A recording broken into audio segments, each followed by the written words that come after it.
Why do crooked people seem to get ahead while honest folks get left behind?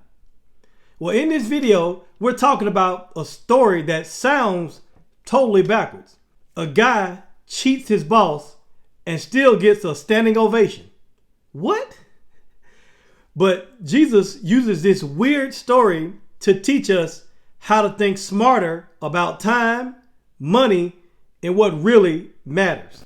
I remember when I first heard this story, I thought, wait, Jesus just praised a scammer. And that made me feel so confused. And if I'm being honest, I was kind of a little annoyed because, I care about doing things the right way. I haven't always done everything the right way, but I do care about doing things the right way. I do value integrity. And so why would Jesus applaud someone who did something wrong? Let me ask you, have you ever felt like you are playing by the rules while others are playing dirty and they're still winning? Have you ever thought about that? Maybe you work hard, you keep all your promises, you're a man of your word, you're a woman of your word, you help people, and yet someone who cuts corners, who lies, cheats, steals, it seems like they just elevate faster. It seems like they're just leveling up. It seems like they getting promoted and they're going to higher levels. And you know good and well that they cut corners, they lie, they cheat, they steal, they do all of that. And it seems like they're still just going higher. I know that can feel unfair, and it is unfair, and it feels frustrating. And it makes you just want to say, what is the point of doing good? Like, does it even matter if I do good? Like, what's the point? You see, that's that tension. And that tension between playing fair and getting ahead is exactly what this story that I'm going to share with you is all about. And it's that tension and Jesus does not dodge the tension. He dives straight into it with all of its discomfort. And so the story I'm talking about is in Luke chapter 16, starting in verse 1. Now, this is the story this is the parable of the shrewd manager. And the word shrewd, it just simply means wise or clever. And so this is the parable of the wise manager. And so Luke 16, verse 1, starting verse 1, it says, Jesus told this story to his disciples. There was a certain rich man who had a manager handling his affairs. One day a report came that the manager was wasting his employer's money. So the employer called him in and said, "What's this I hear about you? Get your report in order because you are going to be fired." And the manager thought to himself, now what?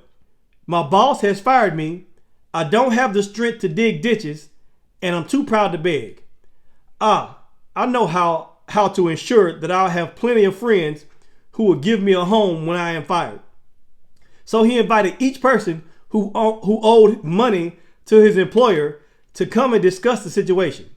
He asked the first one, "How much do you owe him?" The man replied, "I owe him 800 gallons of olive oil." So the manager told him, "Take the bill and quickly change it to 400 gallons. "And how much do you owe my employer?" he asked the next man. "I owe him 1,000 bushels of wheat," was the reply. "Here," the manager said, "take the bill and change it to 800 bushels. And so the rich man had to admire the dishonest rascal for being so shrewd. And it is true that the children of this world are more shrewd or more wise in dealing with the world around them than are the children of the light. Man, so basically what Jesus is saying, he says, at the end of this story, he says, the children of this world are wiser. It's in another translation, it says, the children of this world are wiser in their own generation than the children of the light.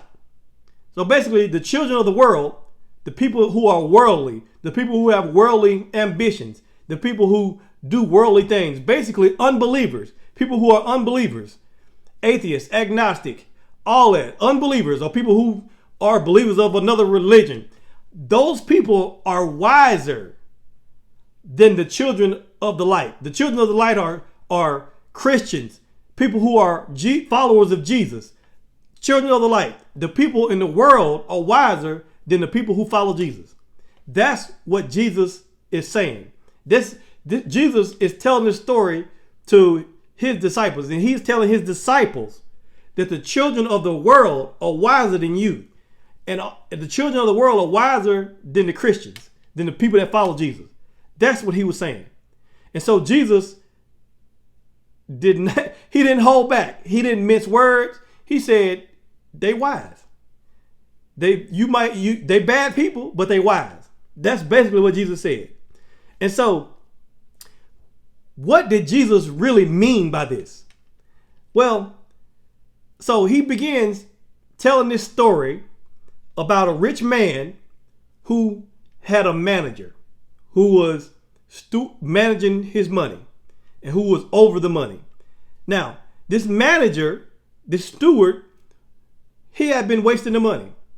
He had been mishandling the money, mismanaging the money, doing whatever. I don't know what he was doing, but he was mismanaging and mishandling the money. And so the master hears about it. And when he heard about it, he went to this manager and said, I heard what you've been doing. I heard you've been mismanaging my money. You fired. I'm firing your butt. And he said, so now what I want you to do is you fired, but I want you to reconcile the books. I want you to give an account of what's all there, what's missing, whatever. I want you to give an account of what all we have, what all I have, because you fired. You ain't got nothing. You fired. So give me an account, an accurate account of my money. That's basically what he said. After you give that account, then pack up your desk, put all your stuff in a box, because you clean out your desk. You fired. That's what he told him. And he said, and so reconcile the books and let me know what the damage is that you've done. And so in that day, these stewards or these managers, they managed the money. They were like personal CFOs, personal chief financial officers, like personal accountants. There was like accountants and money managers for these people. And so they was basically like financial advisors or whatever, basically, or just the manager of the money, I should say. More like they like the CFO, managing the money. And so they handle all of the owner's money. And this dude got caught mismanaging the funds. It's kind of like a CEO who hears that his accountant has been mismanaging the money. It's like a CEO hears that his accountant has been booking vacations with the company's money. That's basically what this is. And so he finds out, he confronts him. Now, he doesn't immediately throw him out. He doesn't get him escorted out of the building. He says, you are fired, but I want you to reconcile the books and get everything together and give me a report. Basically, give me a report. And so what he does is he gives this man a window of time to wrap up his work. That's basically what he does. And he gives him a window of time. And that window matters. That window of time is crucial. That window of time is key. And this is where the dude became really, really wise, because he realized I'm in trouble. He realized that I'm in trouble, but he also realized I have a window of time. And so the owner gave him a window of time to do whatever he needed to do. And so he lived up to his potential. He used this window of time in the best possible way that he could.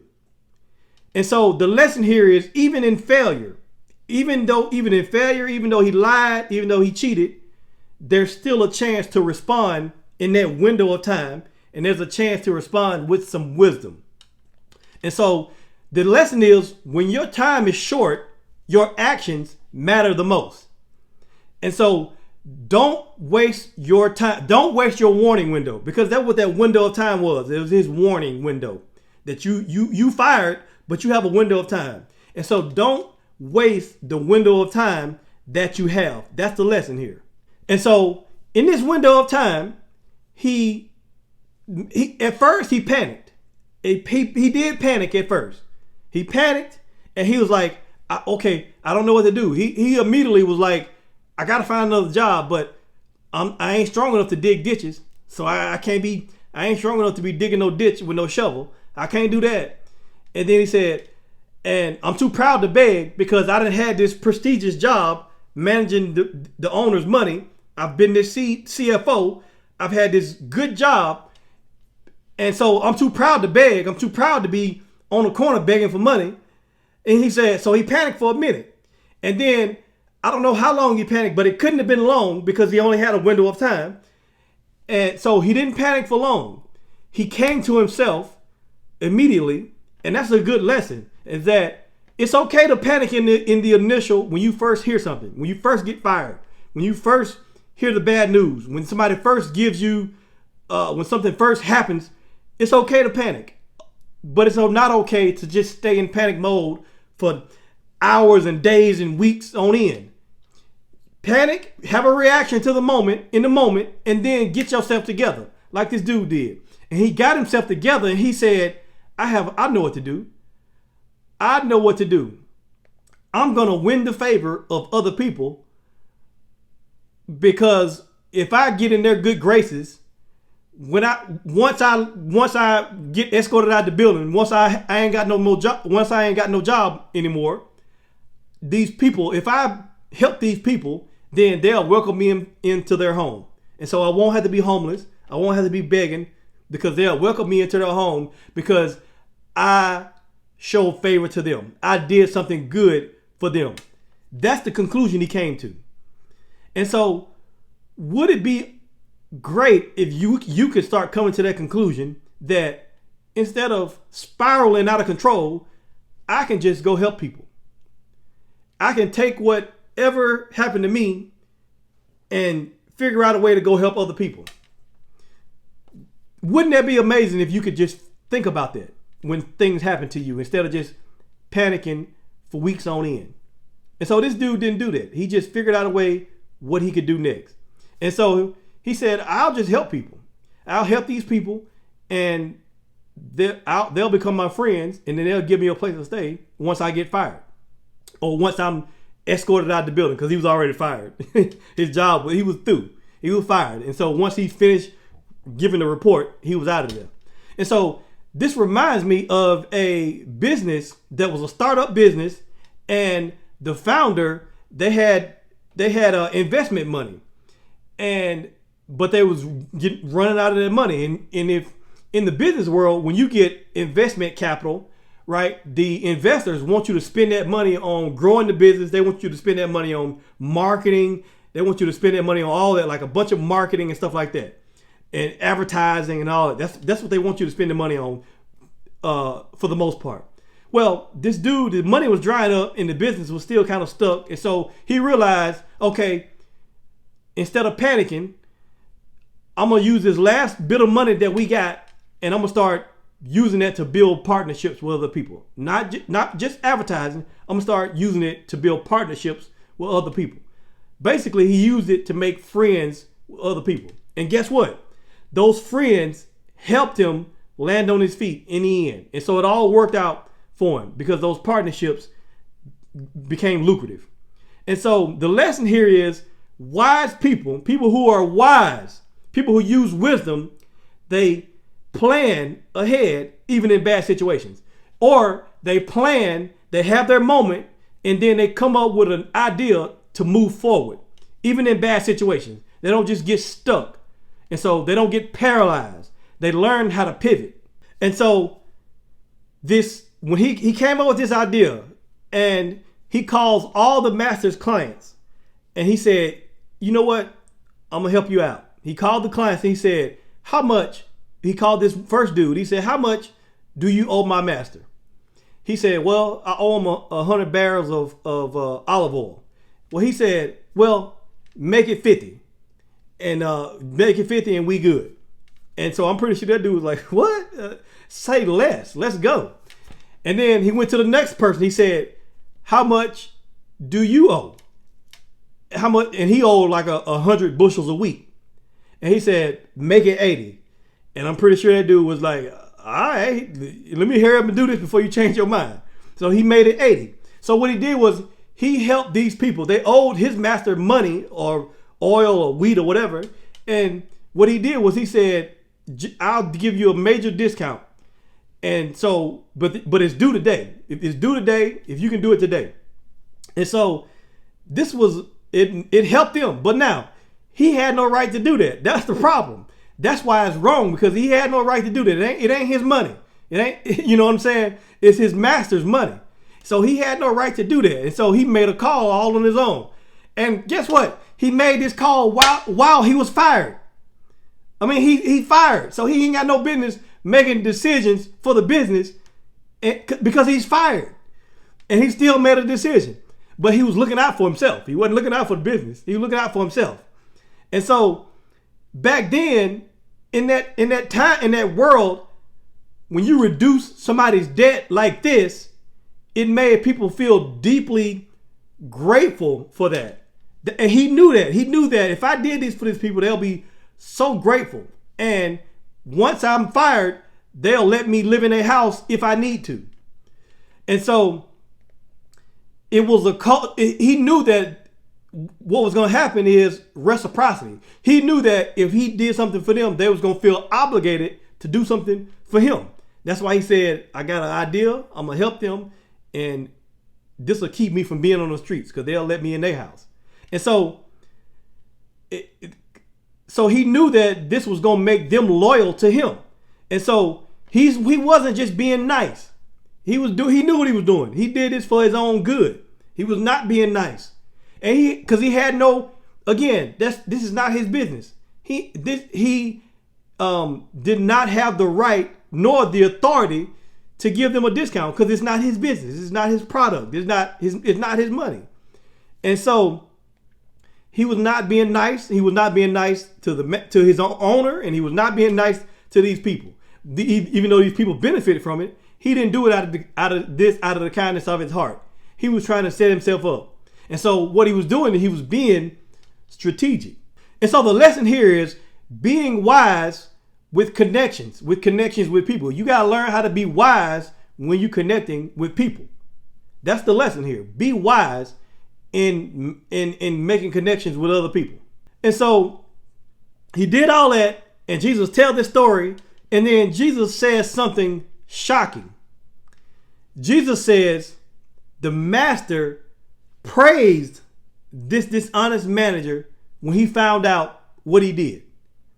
Like, when I would have found out what he did, if I would have the master and I found out that he done gave this huge discount to people after you done got fired, like, bruh, I done fired you. I fired you. And now you up here telling people that they ain't got to pay the whole thing that they owe me, that they ain't got to pay every bit of what they owe me. Bruh, you tripping. Like, I wouldn't, like, there was no way I'd have praised him. That's just me. But Jesus said that the master praised this dude and for being dishonest. Like he praised him for doing something shady, for acting shrewdly, like he praised him for that. And so that's what made Jesus say the children of this world are more shrewd or more wise than the children of the light. I'm like, what? What is this? And so Jesus is telling us this story about this con artist, and he's like giving him praise for it. That's so crazy. Now, let's pump the brakes here. Jesus is not cheering for dishonesty.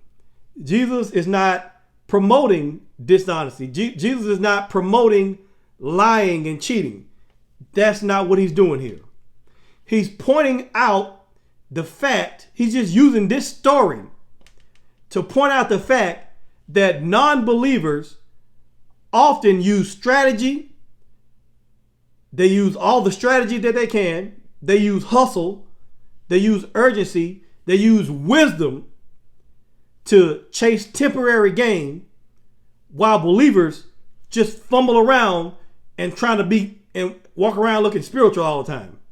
So what he's making a point that these people are using their minds, they're using wisdom, they're using strategies to get what they want, while the church is walking around praying in tongues and looking spiritual. Versus, listen, I'm praying in tongues, that's fine. Praying is fine. Reading your Bible is fine. Like I want you to do all of that. I want you to do all of that. But when it's time to get certain things done, that's probably not. It's not always the time to pray in tongues. It's a time to find a strategy and use it. Like you need to find a strategy and use the strategy to get what you need, to get what you want. That ain't always the time to be walking around acting spiritual. So that's basically what Jesus is saying. This is what Jesus is saying. Jesus is saying, stop being so spiritual and figure out what you actually need to do. And so he's using this ridiculous story to just let you know that the people in the world, they actually use wisdom, while we walking around being super spiritual about everything. Sometimes you need to just be there's a natural solution to your problem. Everything ain't super spiritual. That's what Jesus is saying. I think about Joseph in Egypt, when Joseph was like the man in Egypt, once he got through his time of being in the prison and being in the pit and all that, Joseph was elevated and he was a man in Egypt. And Joseph, what he did was they had 7 bad years. So what he did was, during the 7 good years, he stored up the grain. He stored up the grain during the 7 good years to cover the 7 bad years that they was going through. That's wise stewardship. And so once the bad years came, Joseph didn't have to go pray about what needed to be done. He had already had a strategy. He had already had a system, and the people didn't starve because Joseph stored up the grain and the food during the good years. And so it's like saving your money when you don't really need it. And then when you go through hard times, you got a pile of money there that you saved when it was good times. That's basically what Joseph did. And so that's wise. That's stewardship. And so Jesus is saying that if unbelievers can be that strategic for stuff that doesn't last, why can't believers do the same thing for what does last, for eternal things? And so the lesson here is to be wise. Use some wisdom. Be wise. The lesson is to be ready. Be ready for what's going to happen. Be ready for things that happen, because guess what? Things are going to happen in your life. You might get fired. You might go through a hard time. You might have a hard financial season. Be ready. Be ready. Have a plan already in mind, some contingency plans on what you're going to do if this happens. And so be wise, be ready, and be eternally minded. And that's what Jesus is saying. And Jesus is not asking us to be shady, but he's asking us to be sharp in your mind, to use some wisdom. That's basically what he's telling us. So what does this mean for you? What resources has God trusted you with? Like that you could be using, like your time, like your money. Like how can you use your time wisely? How can you use your money wisely? Has God gave you influence? How can you use your influence wisely? Do you have great ideas? Are you using those ideas wisely? Are you using what you have for eternal impact or short-term survival? Are you being proactive with what you have, or are you being passive? Are you planning for what really matters, or are you just coasting in comfort? These are questions that you got to think about. You might feel like that you've wasted time, that you've made mistakes in the past, that you've gotten so far off track. But here's the good news. You still have a window of time. Just like this dude had. He had a window of time. You have a window of time where you can still choose wisdom. You can still do something wise. You can pivot. You can make a plan. And you can prioritize what really matters the most. Imagine what would happen if we all lived this way. If Christians were just as strategic with kindness as the world is with climbing the ladder of success. If believers use their money to bless other people, other believers. If believers use their ideals and use strategy to build the community and to build the kingdom of God.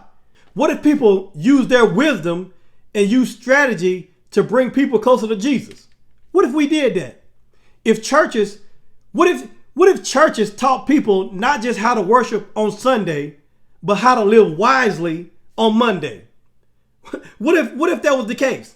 What if we all remembered that we are stewards of what we have? Not just owners, but we're stewards. What if we all remembered that we were managers of what we have and not the masters? What if we remembered that? We would stop chasing the temporary applause of people and we would start preparing for eternal rewards. And so let's be faithful with what we have. Let's be wise with what we've been given.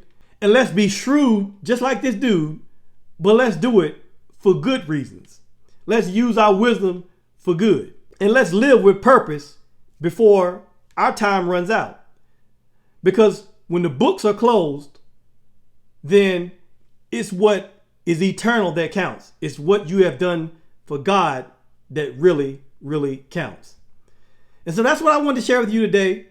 I pray that what you heard blessed you. And if it did, please share this with somebody.